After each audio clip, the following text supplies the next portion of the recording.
Mr. Orange, the last time you ran for office in this city, you were opposed to same-sex marriage. You said the people who were also running for the same position were morally unfit to run this city if they believed in same-sex marriage.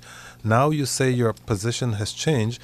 Why would you believe that that change should be credible? What caused that change? Well, because that change came about long before this election.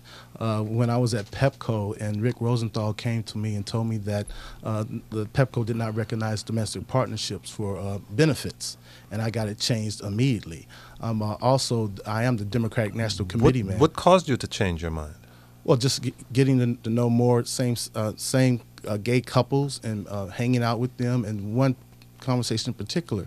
We were looking at a show one day, and they were saying, look at these kids. These kids need a home. And how come they can't be in the homes of gay couples that can give them a great quality of life? But the last time you based it on your interpretation of the scripture. Has your interpretation of the scripture changed? Yeah, my interpretation of the scripture is that I, Vincent Orange, am not the judge of mankind. And at this point in time, like I said, I'm the Democratic National Committee man. I voted in favor of the same-sex legislation long before I got in the race. So it has nothing to do with me being in the race. I'm on board. We all come a long way in life.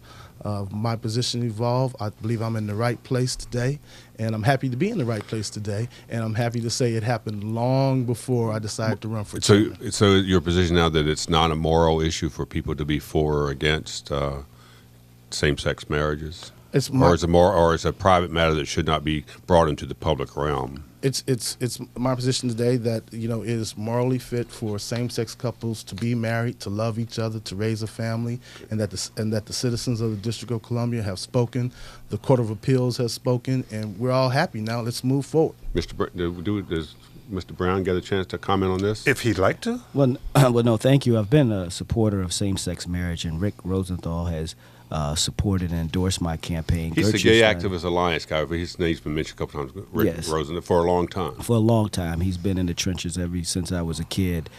Gertrude Stein has endorsed my campaign because I've been the first to hold an economic development summit for the GLBT community and try to make sure that everyone, as we move forward here in the District of Columbia, the question is how do we make sure that we have a fair, open, and transparent process, but more importantly, that we bring people together. Right now, this city is becoming divided, and who's going to be the best person in the best position to do the best job.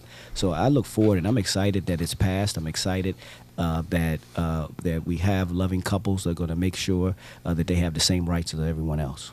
And Kojo, if I could just say real quickly that very quickly, please. I'm the one that established the LGBT Office of Affairs on a permanent basis, so it could never be abolished. I'm the one that changed the Human Rights Act to make sure that transgenders would not be discriminated against. I've worked well with Councilmember Jim Graham and Councilmember David Catania on a number of these issues. So my record is clear. I'm a friend of the LGBT community, and no one can ever say that I've ever officially voted against any initiative that would hurt that community.